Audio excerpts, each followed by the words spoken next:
Rector, confidence coach and business strategist here. So happy to be here with you today. My training topic for the day is going to be SWOT. And no, I don't mean the show on TV with Shamar Moore.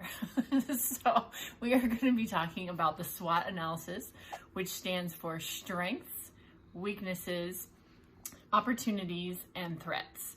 So when should we do a SWOT analysis? So typically SWOT analysis are done before you start your business, first off, and then, down the road as needed. So this is something that you can definitely take a look at whenever it is necessary for you. You can figure that out for yourself. It could be on a quarterly basis, yearly basis, or just whenever you feel like you need a change or just to take a look at it. So let's dive in with strengths.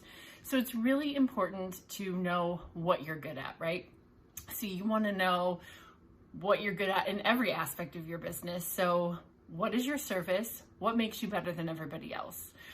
Is it your people? Is it you? Do you offer a specialized service? Do you have a product that no one else has? Do you have a strategy that no one else has? So making sure that you clearly identify all of the strengths within your business.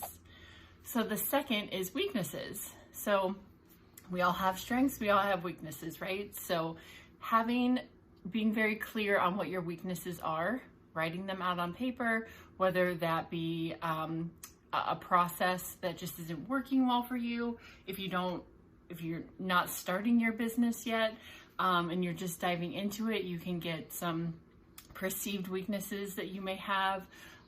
Maybe it's, a position that you'd like to fill, or maybe it's a process that you haven't defined yet.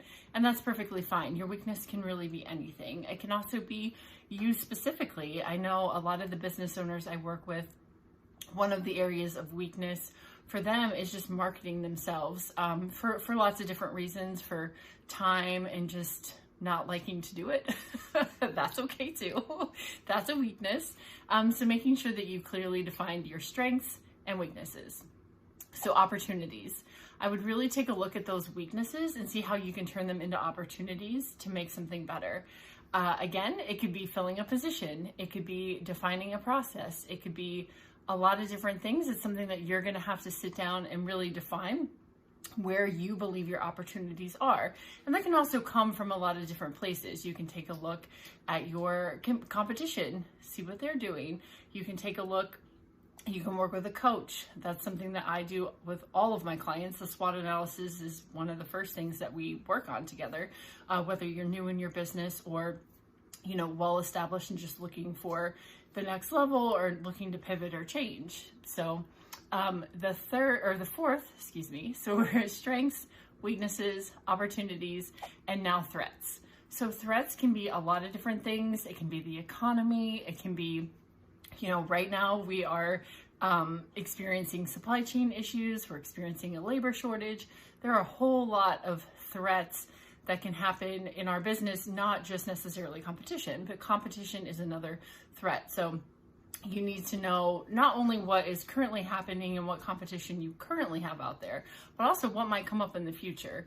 So the SWOT analysis is not necessarily something that is just right now. It's something to help us kind of look into the future, look into our crystal ball, and see what is happening. So besides those 4 items, it's really important to determine who's going to be involved in this. So if you are a solopreneur and it's just you, obviously you want your own opinions, but I highly, highly recommend that you do some market research, talk to potential clients, people that you know that are your ideal client, others in your industry who you trust. I am involved with a lot of networking groups, and even though I may know other business strategists, I still trust them. This is not a competition. We share best practices, we share what's worked, what hasn't worked, and it really helps everyone in the long run. So I would really take a look at who is involved with this SWOT analysis. And if you have a coach, again, highly recommend that you work with your coach. They will have really good advice and being able to kind of navigate you in the right direction with your SWOT analysis. So just to recap, we talked about strengths, weaknesses, opportunities, and threats. Thanks guys for being here.